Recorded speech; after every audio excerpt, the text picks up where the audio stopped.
Nilinaw ng PhilHealth na may benepisyo dapat sa mga pasyente kahit hindi umaabot sa 24 oras ang pananatili nila sa ospital.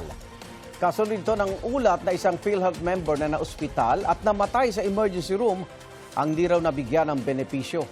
May unang balita si Darlene Kai.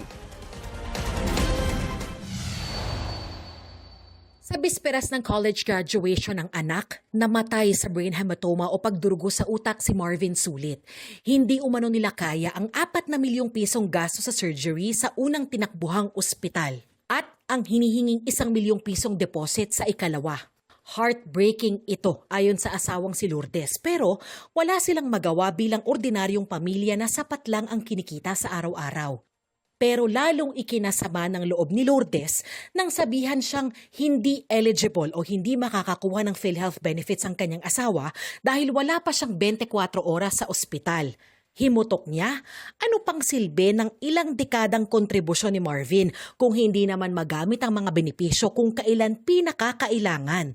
Tumanggi na sa panayam si Lourdes pero nagpasabing sana magbago ang healthcare system sa Pilipinas.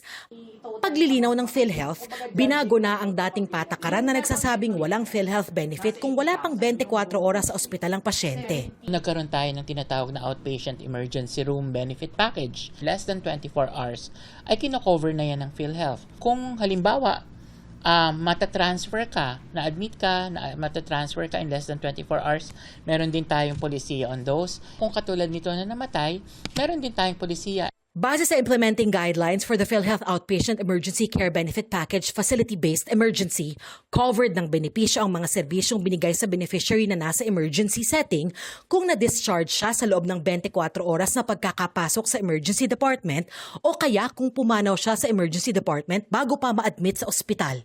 Especially, particularly for this case, meron po tayong pakete or benepisyo na pwedeng i-apply. Kung may benepisyong dapat natanggap ang yumahong PhilHealth member, ang tanong ano ang nangyari. Yan ang inaalam ngayon ng pamunuan ng PhilHealth. Kaya hinihingi nila yung kumpletong mga dokumento at mga impormasyon mula sa pamilya at pamunuan ng ospital para makumpleto ang kanilang investigasyon.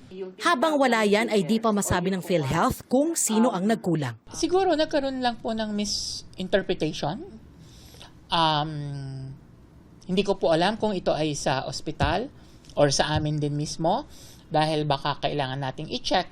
Ito ang unang balita. Darlene Kai, GMA News.